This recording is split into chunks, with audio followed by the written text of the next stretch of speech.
Hi there, Alistair Goodale here again.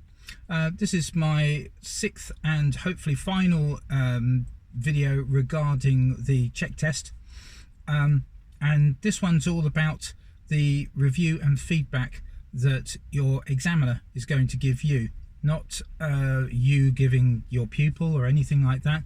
It's all about what ultimately do they feel is the outcome of your lesson. So essentially, the first thing that the examiner is going to be looking for is making sure that you do not score less than 7 in the risk management section of the test.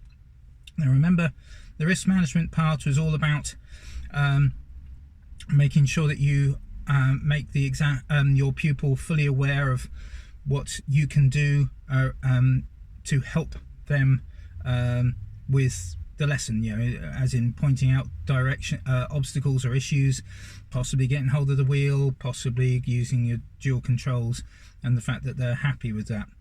If you score less than 7 in that section, that's it, you failed. It doesn't matter about being perfect and everything else.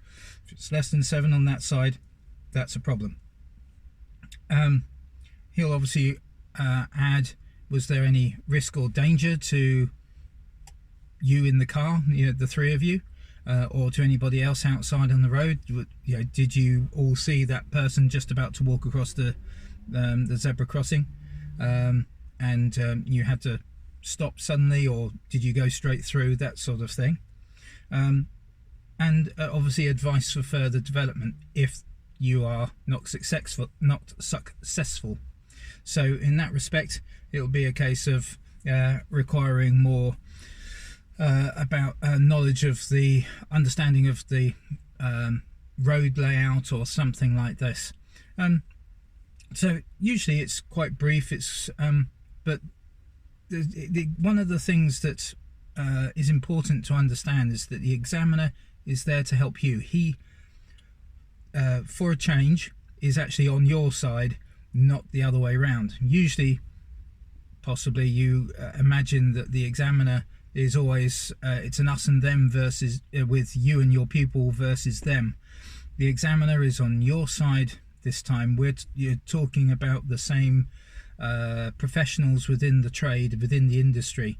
So if it is unfortunate that you aren't successful the first time round, the feedback will be useful, and they will be at pains to actually express what it is that they think you require.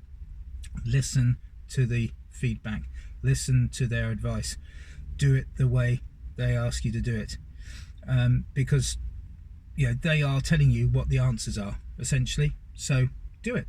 That's long and short of it. So that's basically it. Really, first of all, I just wanted to mention, please, whatever you do, print off one of these. Print off the SC1 standards check form from the Driver and Vehicle Standards Agency.gov.uk website, because the answers are there. Use that as your template to go through the actual lesson that you take. So don't be afraid of making notes before you go. You know, I made a few notes before I went, just so that I actually have those on a clipboard and I can remember them while I'm waffling on to my pupil. So making sure I'm greeting and mentioning things like I've seen your license and we've done a short quick eyesight test, and your eyes are adequate for the for driving. Reason for doing the training, so you're asking, so you've come to see me because of this, that and the other. Well, the pupil's going to tell you about what they're going to do. And how does that make you feel? Well, it makes me feel a bit blah, blah, blah. Okay, how about grading it from 1 to 10? 1 being really horrible, 10 being fantastic, that sort of thing. Or I'm a 4 at the moment. Okay, well, so you think that, you know, with a little bit of practice we can do this? Yeah, sure, okay, no problem. So, okay, well, this is what I suggest, this is how we're going to do it. Don't forget that we're in our car, and I can help you with the controls and blah blah blah. Remembering the risk management is essential. Stop the assessment if you stop the test if you need to, or in as far as well, that's not right. Okay, let's park up. Let's discuss what happened there. Okay, did you see that? Did you do that? No. Okay, what do you think we should do about that? Okay, such and such. So next time something happens, what are you going to do? Oh, I'm going to do that, such and such. Okay, great. That's it. Try and repeat that section of road. You go down it first of all, trying to find out where the issue is, where the weaknesses are. Okay, now try and make a loop round, possibly go back the same way, or possibly go down the same piece of road in a different direction. When you do the second time, try and hold back on your instruction, and make it perfectly clear that the guy behind you knows that you're holding back.